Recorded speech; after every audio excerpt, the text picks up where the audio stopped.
Mga kapuso, holiday po ngayong araw bilang pagdiriwang sa Idil Adha o Feast of the Sacrifice ng mga Muslim.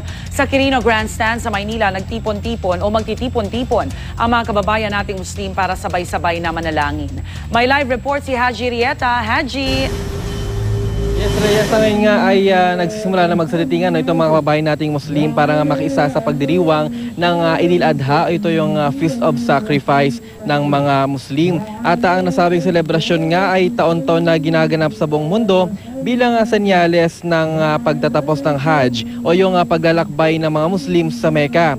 Ito ay isang tradisyon ng mga kababayan nating Muslim kung saan ay sama-sama rin ang bawat pamilya para sa isang panalangin at isang salo-salo. Ang iba ay matatawag nga ito na isang family reunion para sa mga mahal nila sa buhay na hindi nakasama ng matagal na panahon. Ang Idil Adha ay simbolo rin ng sakripisyo ni Propeta Abraham sa kanyang tanging anak na si Ismael ayon sa utos ni Allah. At dito nga napatunayan ni Abraham ang kanyang kahandaan na sumunod sa anumang ninanais ni Allah. Samantala, Rhea, narito yung mga nakausap natin na mga maagang pumunta dito sa Quirino Grandstand.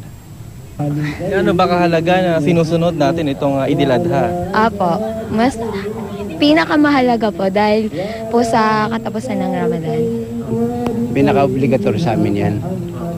Dahil yan ang utos ng Allah. Gagawin namin. Ano bang pakiramdam po na kapag ganito nakikita-kita po yung... Ay siyempre, pinakamasaya ako kung ganitong dumadaan ng araw ng Idil Adha. Bakit po? Kung sa akin lang, gusto kong araw-araw lang dumadaan eh. Dahil yan ang pinakamahalaga sa aming mga Muslim. Rhea, sa ngayon nga ay kung makita mo, nakalinya na itong mga kababayan nating mga Muslim at alas 7 kasi na umaga magsisimula itong morning prayer. At samantala dahil holiday nga ngayon, Rhea, ay wala pong number coding ngayon sa Metro Manila. Kabilang na rin ang Makati at Las Piñas. At ayan muna pinaka-latest mula rito. Balik sa Rhea. Maraming salamat, Haji Rieta.